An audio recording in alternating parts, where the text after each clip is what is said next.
Hey, welcome to Redemption Gilbert. We're so glad you're here with us this Sunday. My name is Jeremy. I'm the lead pastor here. We're so glad to be able to worship with you, and we're excited to be able to be finishing up our sermon series we've been working through since almost the beginning of the year through the life of Abraham. Last week is today, so we kind of have the climax of Abraham's story coming to us, and then starting next week and through the bulk of July and August, we have a series that we're working through on wisdom in the Proverbs, which I'm really looking forward to. Been spending some time in the Proverbs. But I've been thinking this week, as I've been preparing for today, and the thing I've been thinking about is that I just don't think we're ready for the future. I hate to break it to you. We're not ready. Because all of us, every one of you is going to have to acquire some new skills in the future. It's just the harsh reality. Some of you are young and optimistic, and you're like, I can learn something new. Some of you are old dogs who are not ready for new tricks, but you're going to have to. And I'm going to have an example for you right here of what you're going to have to prepare yourself for. I just have a short video to demonstrate it. It's only like 40 seconds, but watch along, and then we'll talk about why we're going to need new skills in the future. Here we go. Guys, it's Sarah. This is my hubby, Abraham. I call him Abe, my babe. And we are moving. No idea where, but God said go, so we going to somewhere. Babe, I am not your sister. Oh, no, just go with it. They'll kill me. Oh my gosh, I just want to settle down and have a baby. Okay, so I got tired of waiting, and I told Abe to just lay with our servant Hagar, if you catch my drift. It's okay, she's a nice girl, I like her.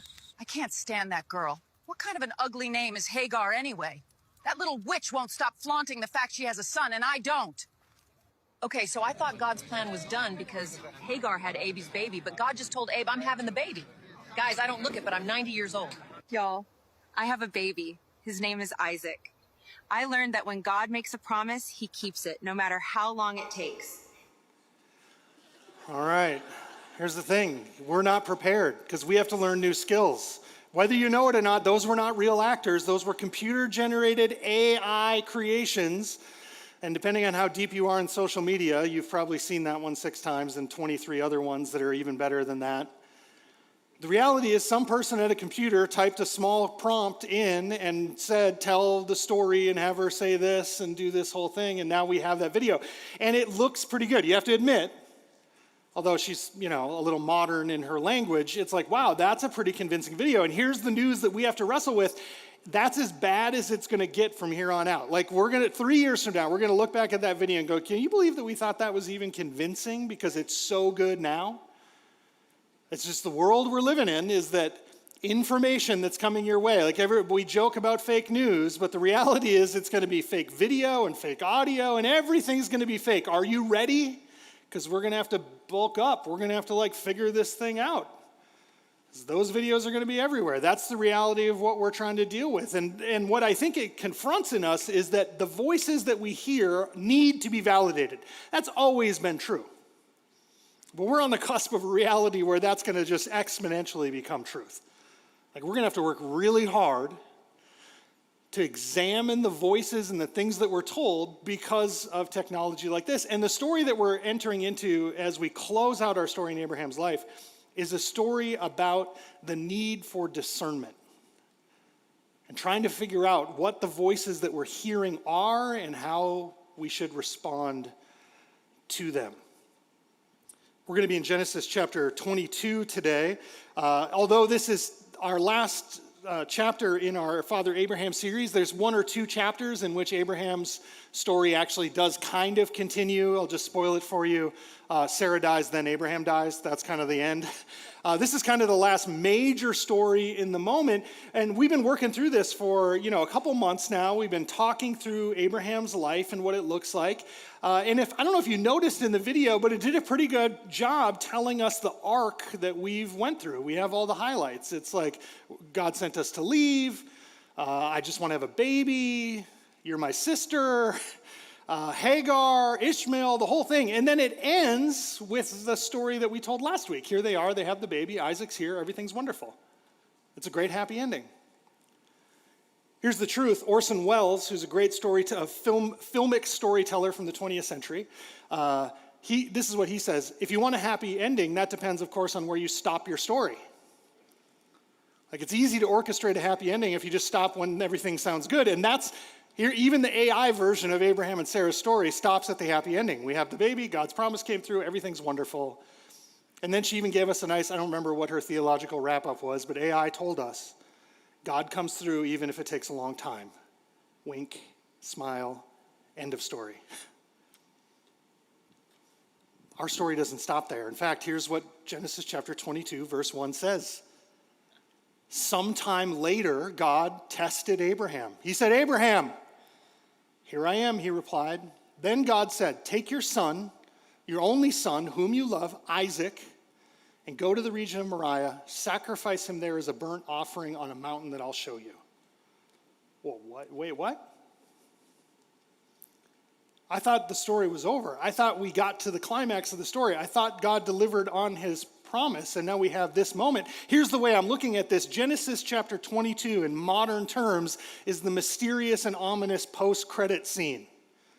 The movie ended, the good guys won, sounds like everything's great. We watched the credits roll. We sat around for an awkwardly long time in the theater because there's something that's supposed to come after, and then this mysterious and ominous moment happens, which almost seems like an appendage to the story. Like what is going on here? And that's what we're going to wrestle with today. So I'm going to try to tie in some things that we've talked about through the whole story because this is one cohesive story. We talked about this a number of weeks ago, that at the time, Abraham had been interacting with God for about 25 years, and God at that point had interacted with him 4 times. Now here we are.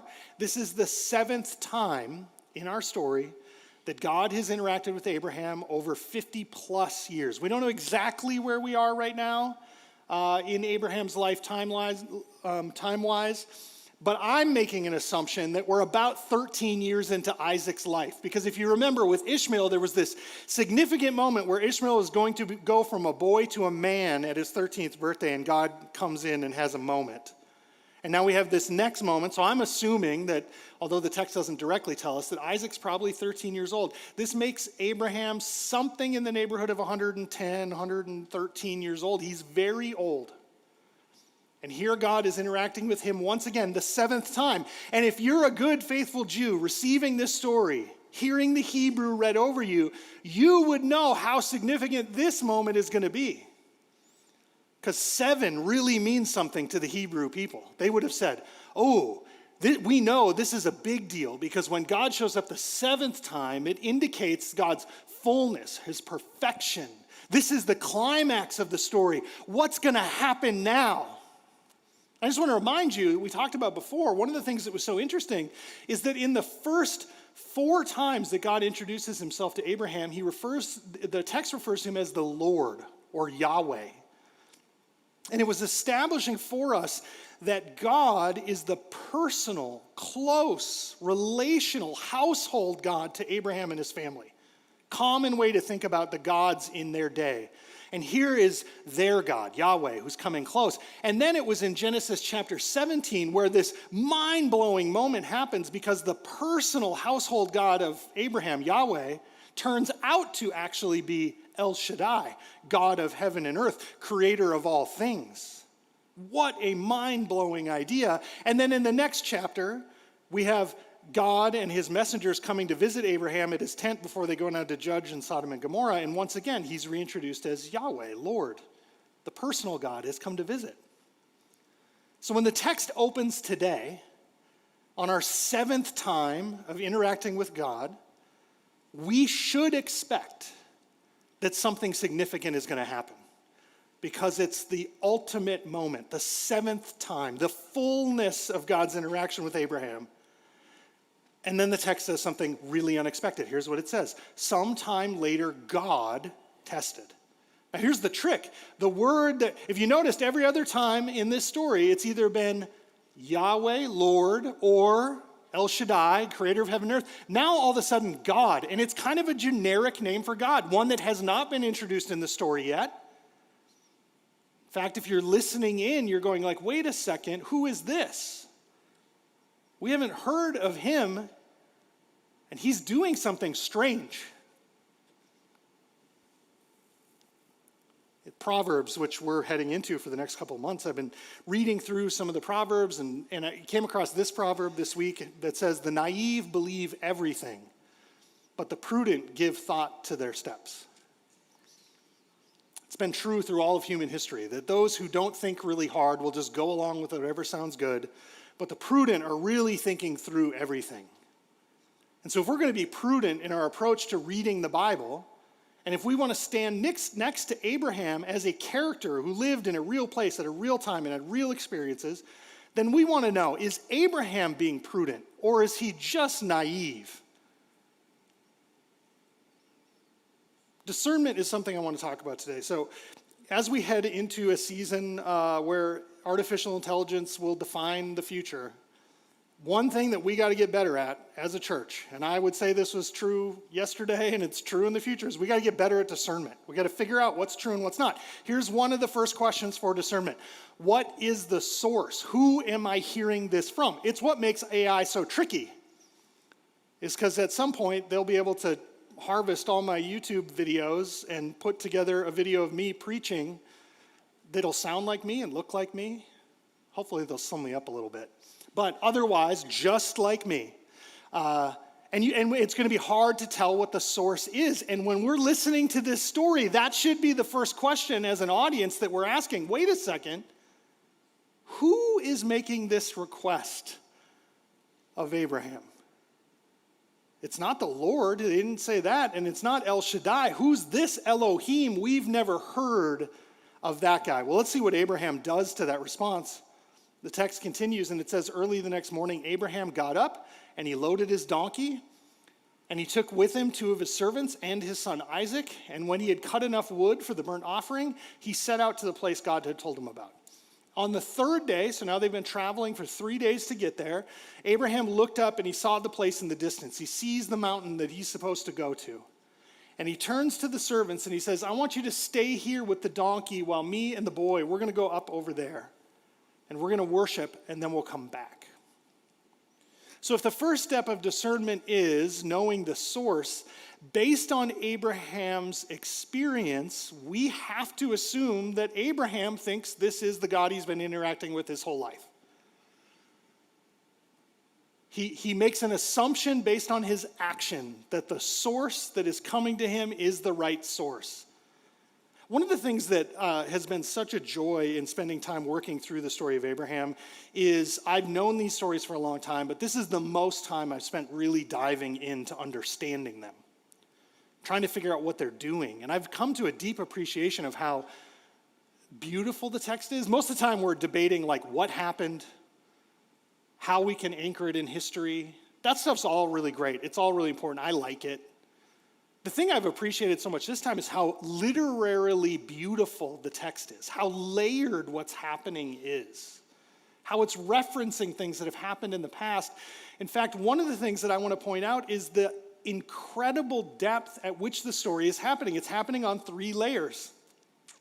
The first layer is the most obvious one. Abraham is having an encounter with God. There's layer number 1. Abraham's there. Something's really happening to Abraham. Number 2 is this point that we've been talking about through the whole series, that these stories are being transmitted to the Israelites who've just been released from slavery and they're wandering in the desert, and Moses is telling them the stories of Abraham and what has happened. So now we have 2 layers, Abraham's experience and the Israelites listening to him tell the story of Abraham's experience.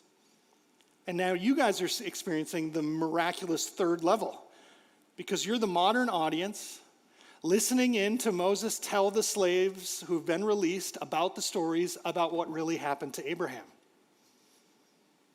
It's this layered complexity in which real things are happening to Abraham, which are teaching real lessons to the Israelites, and now we have the work of trying to watch over their shoulder and understand how does this apply to us.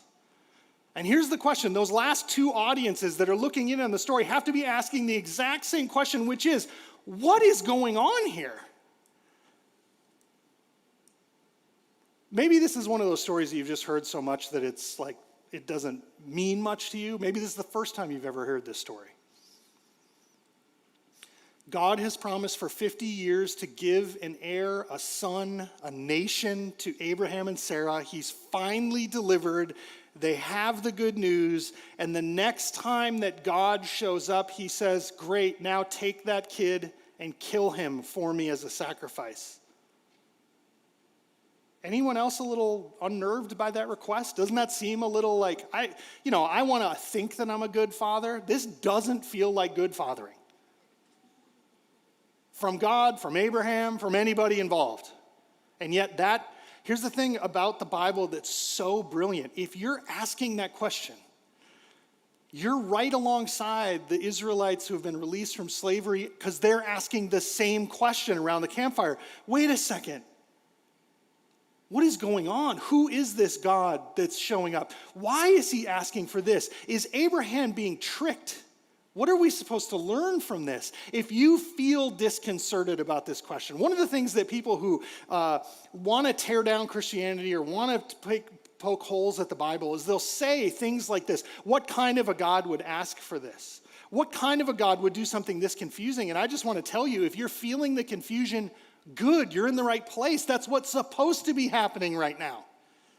You're supposed to be wondering, what is God doing? Is this actually God? Why would he ask for it? You're right with them. I want to put you in context with the Israelites, okay? So they've left slavery in Egypt.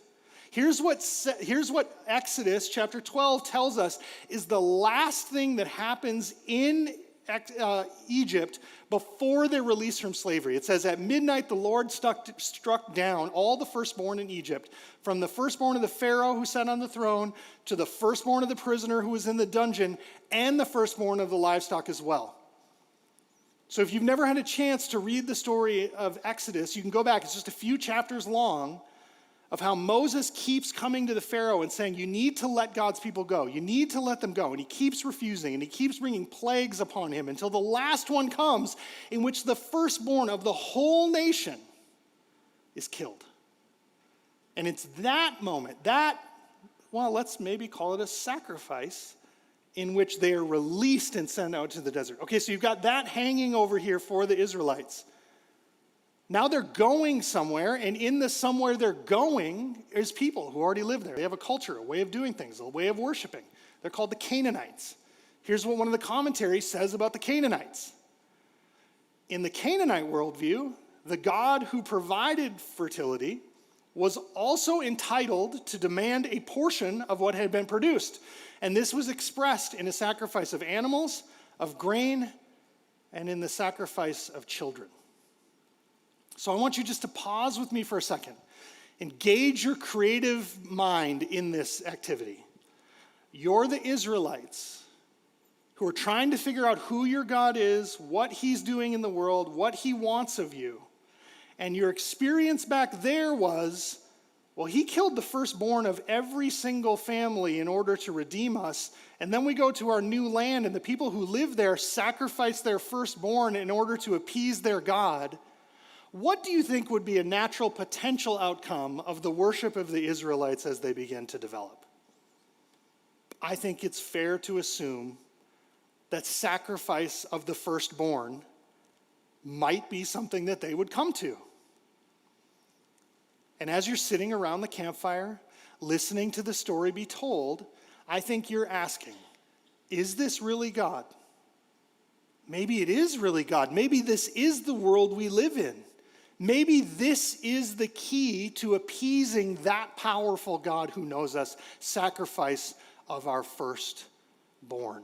Because this is the reality that you and I have to deal with, the Israelite people listening to the story had to deal with, Abraham had to deal with, everyone deals with this. There's always a temptation to allow our past or our world to define what God is like.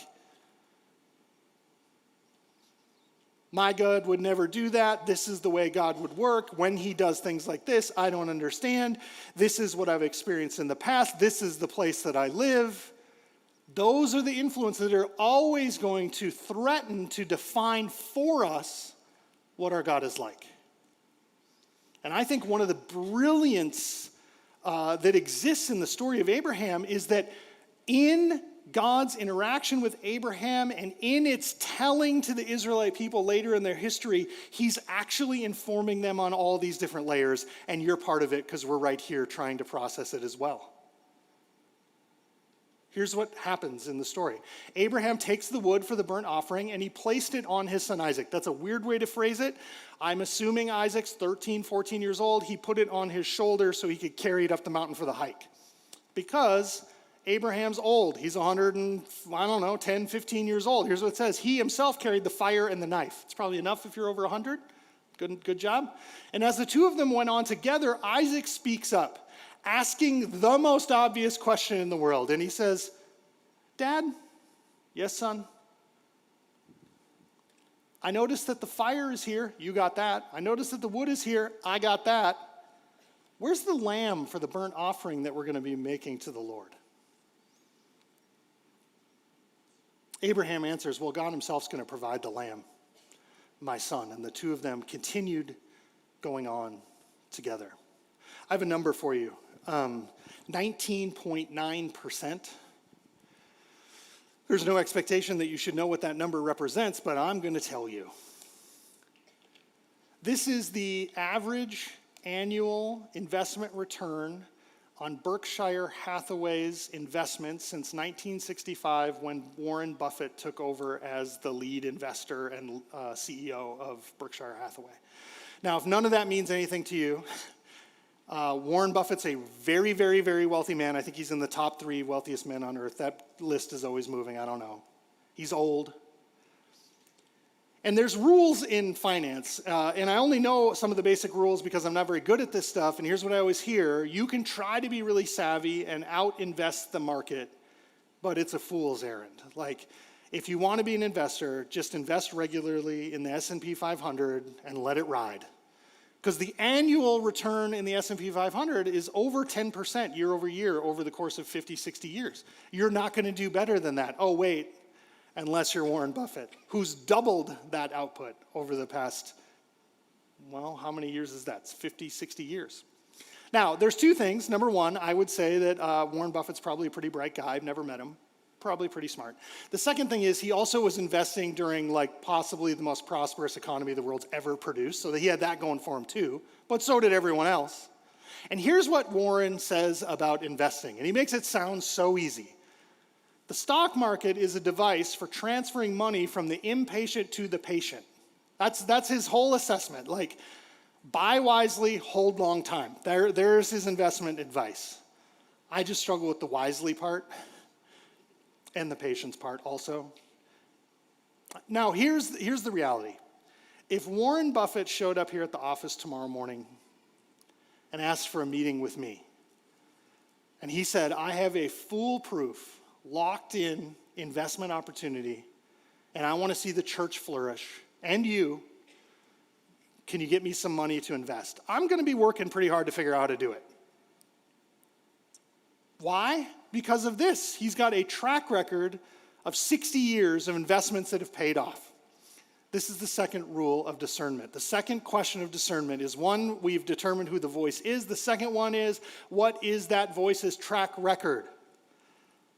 And if there is evidence over long periods of time of faithfulness and producing what was promised, then you can take a step in that direction. That's what Abraham said. God's going to show up because he always does.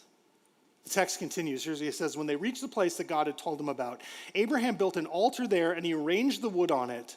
And then he bound his son Isaac and he laid him on the altar on the top of the wood. And then he reached out his hand, he took the knife to slay his son. Once again, I know I'm just a modern American suburban dad. But based on my assessment, this doesn't seem like good fathering. I'm trying to imagine the tension of this moment. You've taken your kid up to this place. You and you alone know it's because God has asked you to sacrifice him. Your lovely, innocent, promised child is asking you questions out of a place of trust. Hey, Dad, what are we doing? Hey, Dad, where's the lamb? And then he says, don't worry, son. Let me tie up your hands and your legs and put you up here on the altar. This is a moment of deep and dark tension. I want us to sit in it for a moment. There's some things that I hope about my family.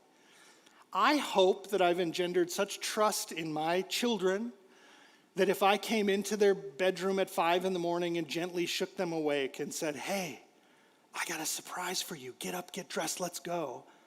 That they would go, Dad's always delivered on this kind of thing before. I'm going to get up and get dressed and go. I'm not going to say, what are you talking about? I'm not going to say, no way. I'm going to say, or hopefully they would say, Dad's always delivered. I'm showing up. And here in this moment, what we see in Isaac, and part of what makes it so heartbreaking, is that Isaac is demonstrating that kind of trust in his dad, and what his dad is doing is tying him up and putting him on the wooden altar and pulling out the knife and getting ready to kill him. Whew. Now, if you're listening and you're feeling tension, and if you're the Israelites listening into this story and you're feeling the tension, good. We have you right where the writer of Genesis wants you. What's going to happen? We have to wrestle with this question. Has your gift become God? That's the question that God is asking of Abraham. The whole story has been leading to this moment where I will promise to give you a natural heir with your wife, Sarah, and now he's here. He's ready to become a man. He's ready to start the inheritance process. He's ready to take a wife soon. He's probably ready to have children of his own. And then God says, can we pause just for 1 second before we move to that next part of the story? And let me ask you this question. Has the gift become God? This is the brilliance of the Genesis story that we're reading, because that's the very question that you and I, right now, in this place, need to be asking. For some of you, you have the gift you've been waiting your whole life for. For some of you, you're on the edge of your seat, holding your breath, praying and begging that God will someday give you the thing that you're hoping for. I don't know what it is. Maybe you have the spouse you've always dreamed of. Maybe you're on the precipice of finding that spouse. Maybe you're fearful you'll never find them at all. Maybe you've had children and your children are precious to you. Maybe you have the job. Maybe you have the money. Maybe you have the security. Maybe you have the platform. Maybe you have the place. Maybe you have the house. Maybe you have the vacation. I don't know. Here's what I do know. Every one of those things is a good gift provided by God, and the question God's asking you to wrestle with as you listen to the story is, wait, has that gift become God to me?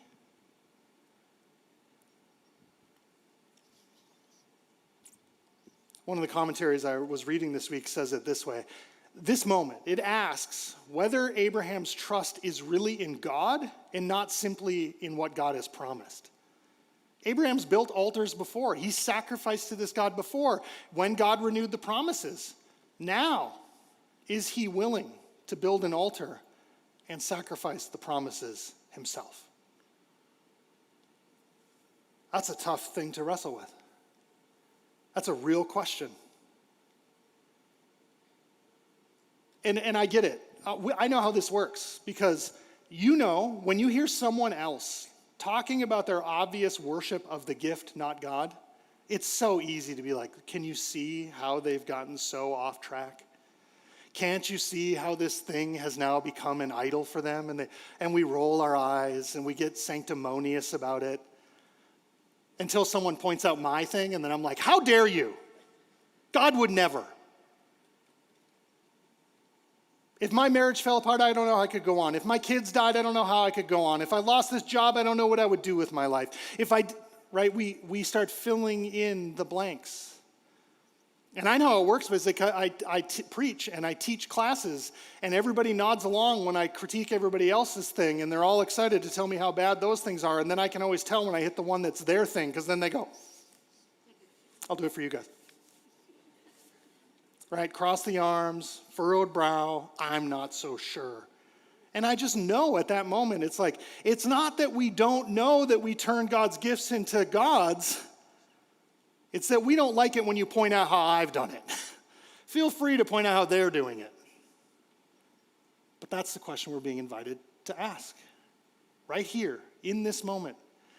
And the Israelites, as they're leaving Egypt and they're going to the promised land, this story is being put before them for a purpose. It's preemptively asking them the question, will you turn the land into your God?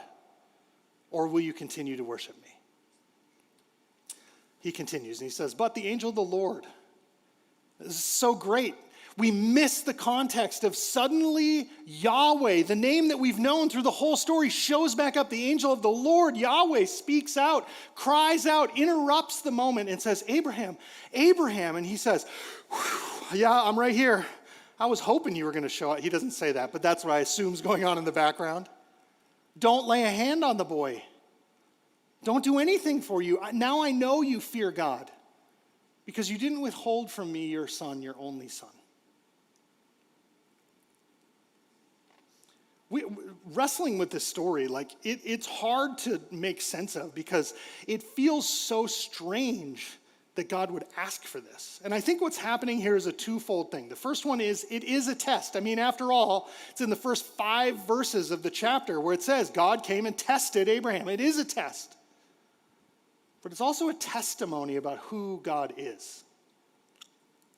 This is what the test ends up looking like. And it's part of what makes these moments hard. I actually have received probably 2 different emails from people, specifically as we headed into the Sodom conversation. And they both, if I could summarize them, said this: how could God go down to a city to investigate what was going on when we know that God knows everything? I mean, that's a fair summary. And I think you can apply the same question to this. How does God test someone when he knows their heart, he knows their mind, he knows what they're going to do, he knows the outcome? How is it actually a test if you know exactly how the test is going to come out? This is the beauty and the mystery of who our God is. Even though God knows you, he knows your heart, he knows your desires, he knows your failures, he knows your weaknesses, he knows your strengths, he knows where you're going tomorrow, he knows the next breath you're going to take. He still wants you to respond to him in faithfulness, not because he's hoping to find out if you're going to pay off. It's because he's a good God who loves you and wants to interact with you in a way of faith. When he asks you to pray, he's not surprised about what you're asking about, but he's overjoyed that you're speaking to him in trust and asking him for those things. Even your response in faith, the scriptures tell us, was nothing but a gift of God. The fact that you could even respond in faith first came from a gift he gave to you. And yet he puts a responsibility on you to respond out of that gift of faith because it creates a joyful, happy partnership and relationship with him. It's what he's looking for. Abraham, do you get it? It's been over 50 years. Do you get it? Do you really understand the story? Do you really understand who I am? And what he sees is, he gets it. He really gets it. The second thing that we learn from this is that it is a testimony about who God really is. Because there's always a question about who our God is. And the text tells us who our God is. Abraham looks up, and there in the thicket, he saw a ram caught by the horns. So he went over and he took the ram and he sacrificed it as a burnt offering instead of his son. And so Abraham called that place, the Lord will provide. And to this day, it's said, on the mountain of the Lord, it will be provided. This little subtext right at the end is so perfectly poised to talk to the Israelites who are listening to it. That's why we call that place, the Lord will provide. That's why we have this phrase where we say, on the mountain, the Lord will provide. It all comes from this story. Do you see it? And this is the testimony of who our God is. Because the third question that we have to ask in discernment is it, we're asking about the voice, who is it? We're asking about that voice's track record. And then we have to ask, how does it fit into the story? Does this fit into the story we know? Now, the trick for us today, in our moment, is that we live in an individualistic society that tells us we all get to decide our own story. Or at least that's what we want to believe. The truth is, our world, our society, our community has a story we're living by. Here's a commentary or a quote I came across this week. It says it this way: every society, every nation has a story, a master narrative, and it explains who they are, where they came from, what they believe in, and those narratives have enormous power over us. And there are both narratives you wish were true, and then there's narrative that is true. So the question that we have to ask as we discern is, does this fit into the story? And now you might be asking, which story? That's this. This defines the story. This is the story.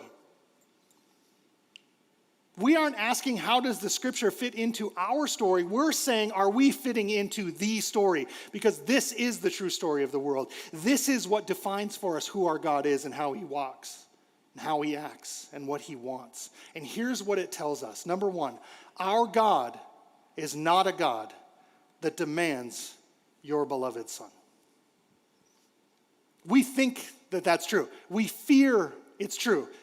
Here's a quote from a pastor that I was reading on this week. He says this: sometimes the biggest obstacle to following God's will is the fear that his will is actually bad news. And you've all joked about it, right? I'm going to ask and pray that God would give me patience. And what does your friend immediately say? Whoa, you better be careful what you ask for. That's actually my voice. That's the thing I do when somebody says that. I want to ask God to teach me how to be wise. Well, be careful. You're going to have to make some foolish decisions to get there. I want God to teach me to be kind. Well, you're going to have to deal with some unkind people, right? We have this whole economy that's like built into even our Christian language that says, if you want God to do something good for you, you better be careful when you ask for it, because I know how our God works. And the way he works is he does bad stuff to you to teach you a lesson. You might have been a Christian for 20, 30 years, and there's things that happen in your life right now that some part of your heart and part of your mind thinks back to something you did decades ago and says, I wonder if God's doing this to me to pay me back for that. This is the story that we compare against, and this story tells us who our God is. He doesn't demand of you your beloved son. In fact, this is the story of the scriptures. For God so loved the world that he gave his one and only son. John 3:16. I mean, it is maybe the most quoted verse in the entirety of the Bible. If you've been around the church or professional sports in the 70s and 80s, I guarantee you've heard of John 3:16. If you grew up in Sunday school, it was probably the first verse that you ever memorized. And I just want to pause here for a second, because this verse is not somehow disconnected from the story. In fact, John 3:16 is directly referencing this moment in Abraham's story. He is not a God that demands your beloved and only son. He is a God who offers his beloved son. That's who our God is.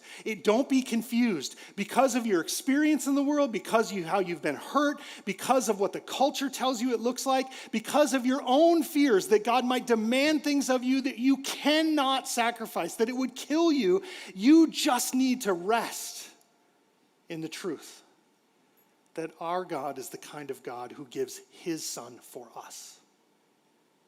You might feel like that's too good to believe, like it might be too good to be true. Like maybe I'm not giving you everything I need to give you, because that can't be the way it works. That's the beauty of grace. And if there's anything that's going to keep you and me and all of us from coming to the Father, it's because we're going to object to the fact that his gift can't be the way it works, because nothing in my life works this way. Everything is a quid pro quo. Everything needs to be earned, and that's not the way it works with our God. What a beautiful summary of where this story lands. The post-credit scene is a revealing of the good news of who our God is. He gives amazing gifts, and he sacrifices for us in order to call us his. Can we pray that God would be with us and help us, encourage us as we move forward this week? Let's pray together. God, we thank you so much. We thank you for the story of Abraham and Sarah and Isaac and Hagar and Ishmael and Lot. Thank you for the incredible literary genius that went into writing these stories and putting them down. Thank you for the Holy Spirit that moved in the lives of the people who recorded these for us all those years ago. Thank you for your faithfulness to Abraham and to Isaac and to Jacob, and the line that extends all the way to Jesus to include us in your family. What a joy that is. God, we thank you for your grace. We thank you for your son. We pray this in his name. Amen.